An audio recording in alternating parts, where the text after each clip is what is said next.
Sa miaging semana, duha ka executive orders ang gipagula ni Davao City Mayor Inday Sara Duterte sa tumo nga mas pahugtan pa ang health measures nga ginapatuman sa pagbatok sa COVID-19 sa syudad. Gibalik ang pagpatuman sa paggamit sa Food and Medicine Pass aron malimitahan ang ihap sa mga taong nagagawas ug dunay mga dugang rekisitos alang sa mga mosulod sa Davao City.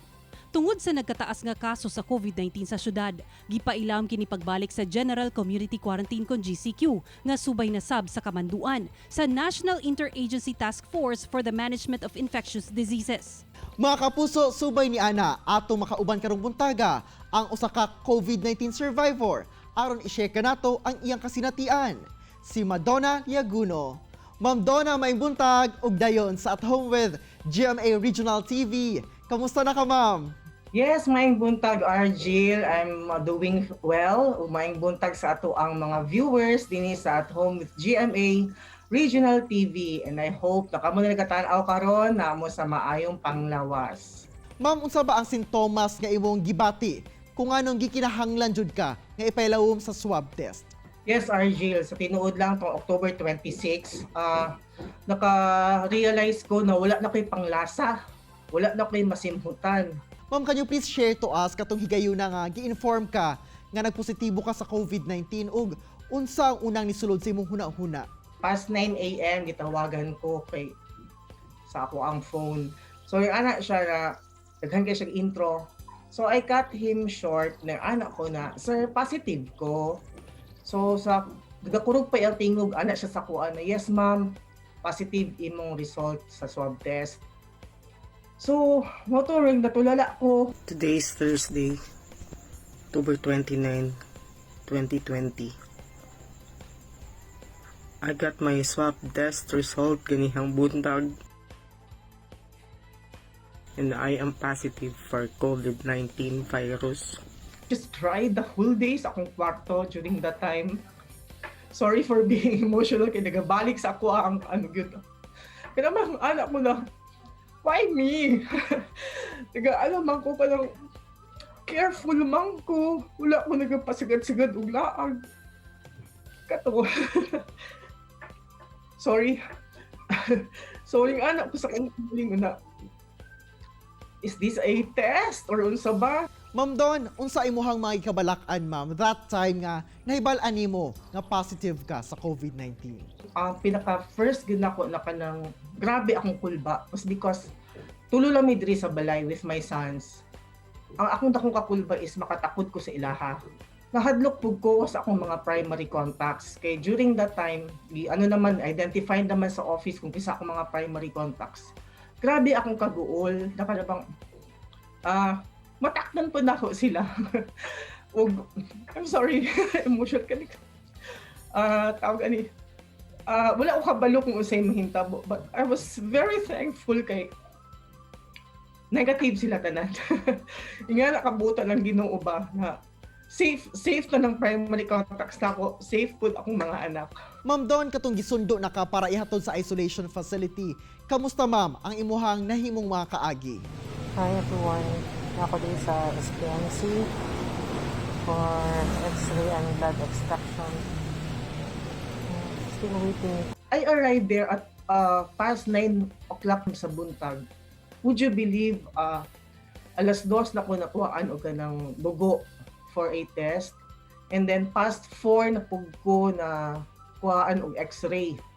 Dito nimo makita ang klase-klaseng edad, mabababae, bata, lalaki, walay ginapili. Naa dito nag-positive sa COVID. Klase-klaseng tingog sa ubo imong madungog. Ubo na kagalkal, ubo na murag lang ginatuok. Grabe good. The first ambulance that arrived was around 6 o'clock a.m. And praise God, gitawag akong pangalan. O gihatod ko sa isolation facility. And I can really say na musalot jud ko sa mga frontliners nato. Kay grabe alang dedication, grabe kadaghan ang pasyente. And yet, makuha pala ito magreklamo. Ako, I never had a chance na magreklamo nito or mag-wild dito kaya wala ko giatiman. But nakasabot ko sa sitwasyon na grabe nagyud kadaghan ang mga pasyente. To tell you honestly, ang accommodation sa ato ang gobyerno sa mga COVID patients, grabe. Dila makaingon ka na, mayon ka na, oh, luoy ka ko, kaya nagkasakit ko, pero wala kong ipasagdahan sa gobyerno.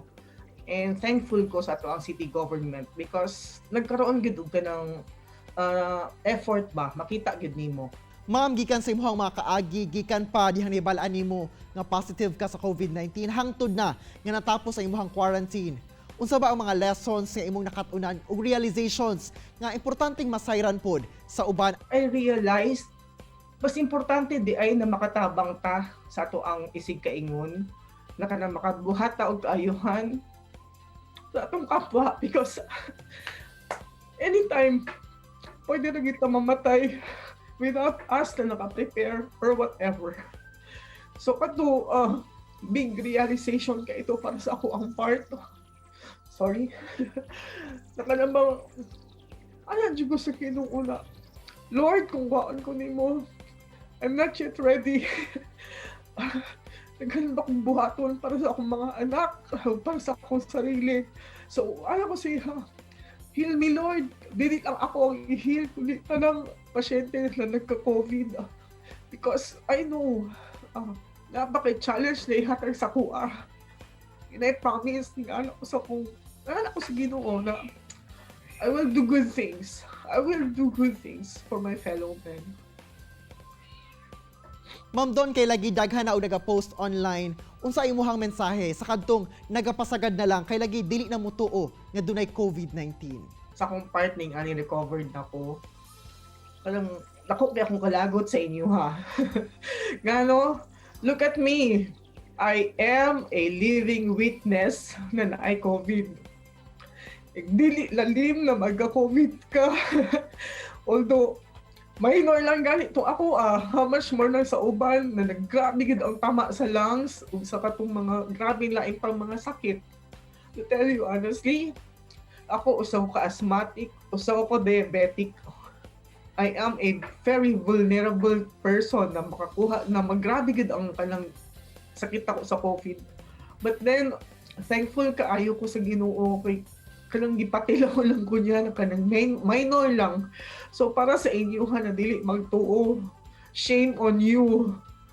Ayaw mo pag-ingana because kung naalang mo dito sa SPMC, ikaw mismo ang makakita kung unsa kadaghan ng mga kaigsuonan nato ang nag-antos gyud sa kaning sakit na COVID. So please, stop doing it. Stop sharing those posts na panambili tinuod ang COVID because it's really true.